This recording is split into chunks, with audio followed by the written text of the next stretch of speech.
Hello. It's been a while since my last post, so I thought it was time that I let everybody know how I was doing. Um, it is Saturday, March 24th, and this week was full of stress, I guess you could say. And a lot of things were going on that whew, I probably I don't know what's the right word. Um, should have experienced a little differently, but I didn't. Um, Monday, I had a ready port put in, and then they had me scheduled to see a radiologist, and I wasn't sure. It was like immediately after my ready port was put in that they had me scheduled.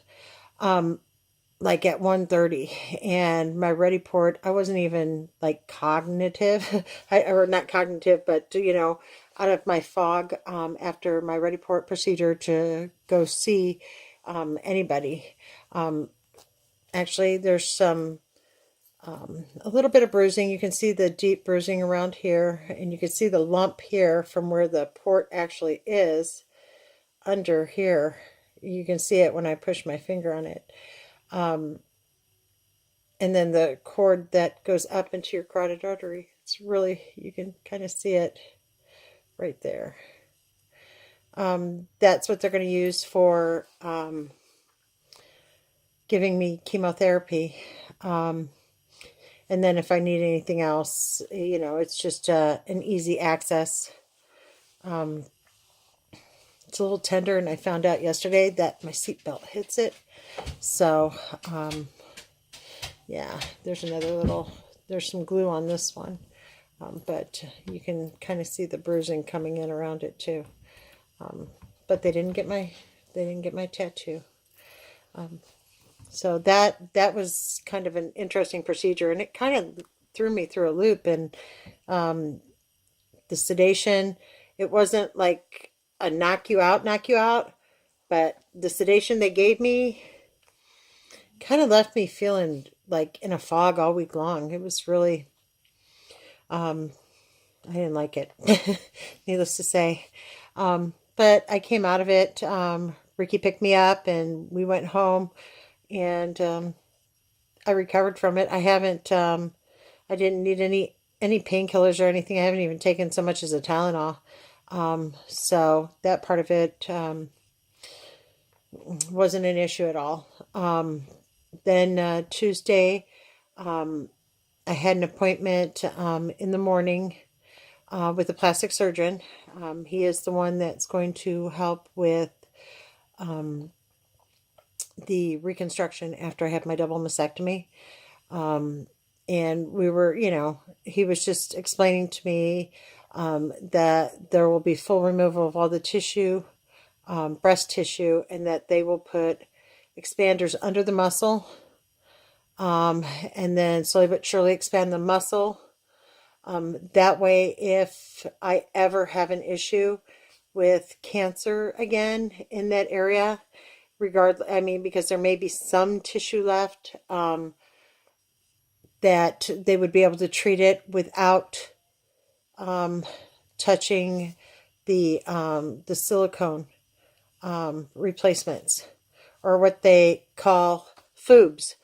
I'm in a couple different groups, BRCA, sisterhood groups, that I've noticed the terminology is FUBs, fake boobs. So FUBs is the term, and I'm trying to come to grips with losing my boobs. I don't know why, but it's starting to hit me emotionally, and I think it's because they're taking the full breast, including the nipple. I could have nipple sparing, and but the cancer grows and in the milk ducts, and that's what the nipple is. It's the end of the milk duct. So, do I want to take a chance at getting cancer again? or do I just want to have a fake nipple? And that's really hard trying to come to grips with that. It's been hitting me really hard because that is an identity thing. I think more so than I have a cat that won't leave me alone. She has been on me, and she is just like, I don't know. She just has to be on top of me. I think I think she thinks she's going to heal me or something, but she just won't leave me alone. But I think coming to terms with that part is quite emotional. Like I said, it's part of your identity, part of being a mom. I mean, I brought my kids into the world, and that's how I fed them. And okay, I will introduce you. She has to be on top of me. Yes, I love you too. Okay, now be quiet. Okay, be quiet. So part of that, identity, part of being a mom, part of being a woman. Okay, if you're not going to be quiet, I'm going to make you go away. Is, having breasts. And I don't want to take a chance of getting cancer again. I want this to be my last experience with cancer. But coming to terms with that has been a little rough. A little psychological hell going on. So I'm an excellent candidate for it. The first surgery was going to take a couple hours, and he'll be right there at this time they do the mastectomy to put the other ones in. So it's not like I have to go and then go back. That would all be part of the first procedure. He and Dr. Contino would work together. And then after the expanders did their job and created the cup of the breast, it would take like 30-minute surgery to take the expanders out and put the silicone implants in. So I have to stop and think about it, and really, I knew that I was going to have a mastectomy. I knew that. So it's just rough. It's just really rough thinking about that. And then after that appointment, I was sent to a radiologist, and this radiologist wasn't any part of any conversations that I've had, and I don't like the thought of radiation at all. And, and then the people that talked to me on the phone on Monday and Tuesday were just very rude, telling me that I can't have any treatment until I see this doctor. So that, kind of set me off in a different tone from there. And so I didn't go in there with a positive attitude at all. I was really quite irritated because I wasn't able to start my chemotherapy on Wednesday because they did not get enough tissue to do the HER test, which means that I had to go in and have another biopsy. And not only did I have to go in and have another biopsy, but then my treatment got delayed. And now that my treatment's been delayed, now they're considering me needing radiation at the end after my mastectomy for 5 weeks, 5 times a week. And some of the things that I read online are the burns, and that people lose their FUBs, that they end up losing the expanders and things like that because it burns the tissue, it burns the area. And so, yeah, I'm nervous about that, and I just don't like the thought of radiation. And I know it's targeted, and they tried to explain to me, and they, so I am going to ask, somebody told me, a wise person said, Krista, why don't you ask your oncologist what the survival rate is with and without the radiation treatment? And I thought, wow, what a concept. Why don't we ask? Yeah, that's a good idea. And then I was told that my mom flew through radiation.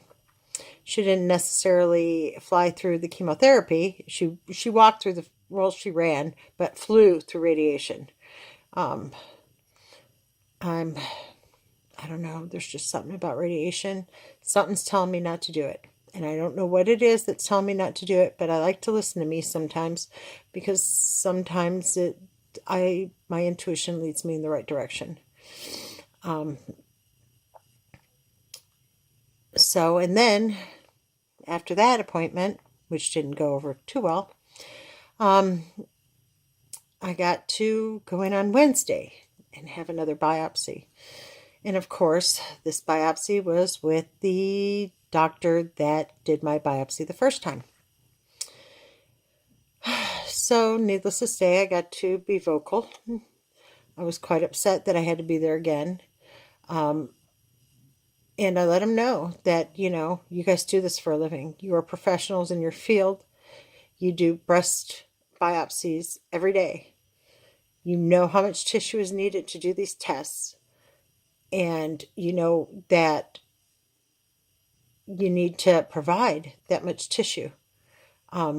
So that I was extremely upset that there wasn't enough tissue to do these tests, and that it made me a candidate for radiation. It delayed my treatment, which gives my cancer an opportunity to get to my lymphatic system. So yeah, I voiced my opinion, and I asked him to make sure that they took twice as much as they ever thought they would need this round, and to make it a rush. And he agreed to do that. So I'm hoping to get the results before Wednesday, because I would really like to start treatment Wednesday. I want to get this stuff out, because it's actually, one breast is bigger than the other already. And that scares me, to think that it's visible now. It wasn't visible before, but it's visible now. And that frightens me. So, and then I had a nice little discussion with the nurse advocate at the cancer center. And she said that, she's the advocate for whatever we need. So if we need to talk, Katie was with me on Wednesday. And, and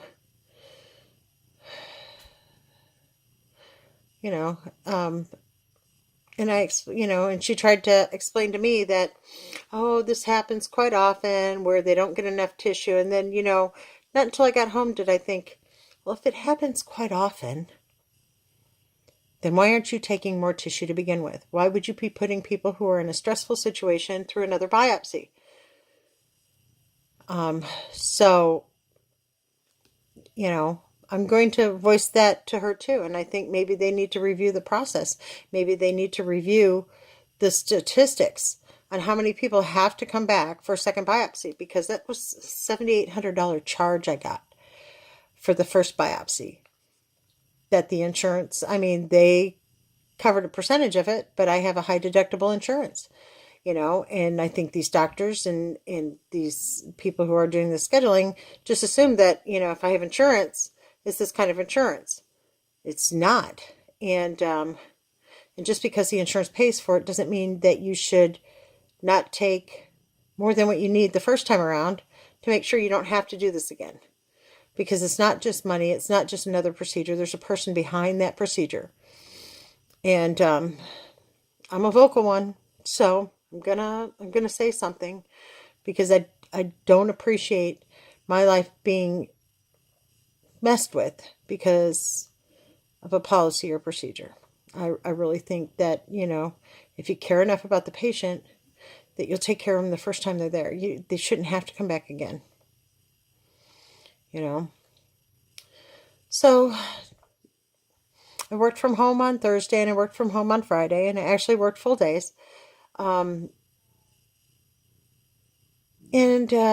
finally, Wednesday I took like a half body shower, because after Monday's procedure, you're not supposed to even remove the bandage, let alone get anything wet for a week. And I was told no showers, and I don't operate very well without a shower in the morning. If I don't get a shower in the morning, I'm grumpy, and I can't motivate, and I can't get up. And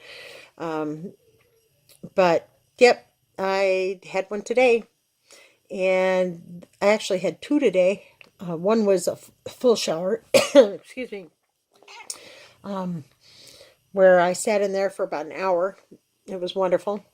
And then the second one was just to hose off. It just felt really good, the nice warm water. So I had those two.